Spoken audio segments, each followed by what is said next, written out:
श्रीमद् भगवत गीता में अर्जुन ने श्री कृष्ण को कहा है कि हे अर्जुन, इंद्रियां इतनी प्रबल तथा वेगवान है कि वे उस विवेकी पुरुष के मन को भी बलपूर्वक हर लेती हैं जो उन्हें वश में करने का प्रयत्न करता है।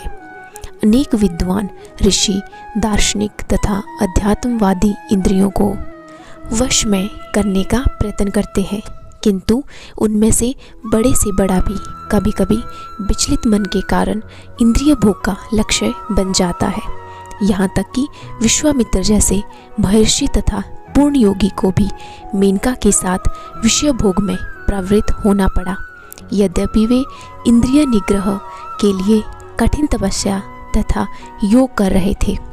विश्व इतिहास में इसी तरह के अनेक दृष्टांत हैं।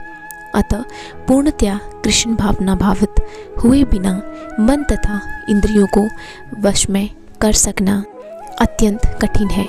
मन को कृष्ण में लगाए बिना मनुष्य ऐसे भौतिक कार्यों को बंद नहीं कर सकता। परम साधु तथा भक्त यामुनाचार्य ने एक व्यवहारिक उदाहरण प्रस्तुत किया है।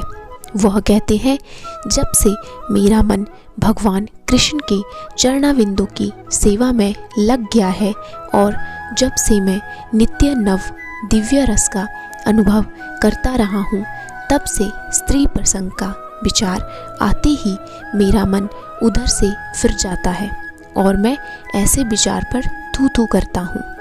कृष्ण भावनामृत में इतनी दिव्य सुंदर वस्तु है कि इसके प्रभाव से भौतिक भोग स्वतः नीरस हो जाता है। वह वैसा ही है जैसे कोई भूखा मनुष्य प्रचुर मात्रा में पुष्टिदायक भोजन करके अपनी भूख मिटा ले। महाराज अम्बरीश भी परम योगी दुर्वासा मुनि पर इसलिए विजय पा सके क्योंकि उनका मन निरंतर कृष्ण भावनामृत में लगा रहता था। जो इंद्रियों को पूर्णतः वश में रखते हुए इंद्रिय संयमन करता है और अपनी चेतना को मुझ में स्थिर कर देता है, वह मनुष्य स्थिर बुद्धि कहलाता है, ऐसा श्री कृष्ण जी कहते हैं। इसका तात्पर्य है कि योग सिद्धि की चरम अनुभूति कृष्ण भावनामृत ही है। जब तक कोई कृष्ण भावना भावित नहीं होता, तब तक इंद्रियों को वश में करना संभव नहीं है।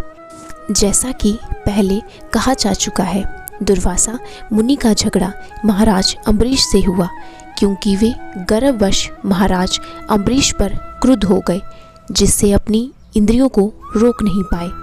दूसरी ओर यद्यपि राजा मुनि के समान योगी न था, किंतु वह कृष्ण का भक्त था और उसने मुनि के सारे अन्याय सह लिए, जिससे वह विजयी हुआ।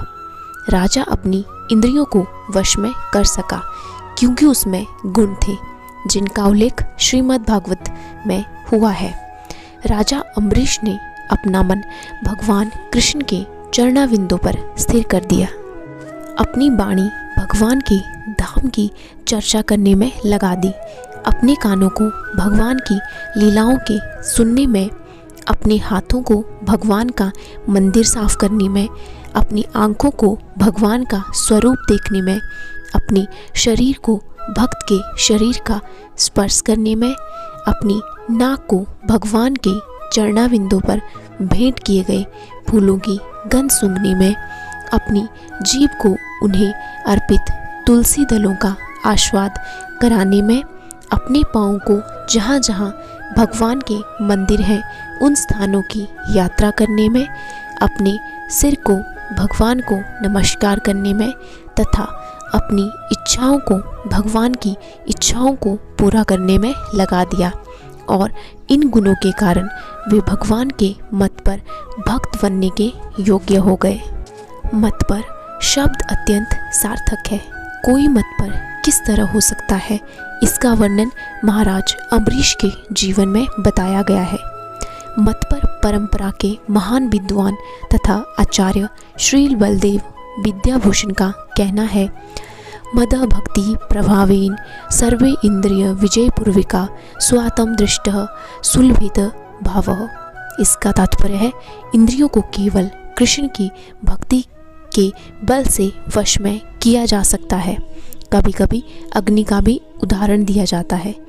जिस प्रकार जलती हुई अग्नि कमरे के भीतर की सारी वस्तुएं जला देती है, उसी प्रकार योगी के हृदय में स्थित भगवान विष्णु सारे मलों को जला देते हैं।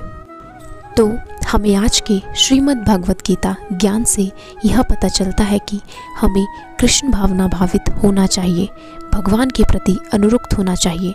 असली योग का यही उद्देश्य है। राधे राधे।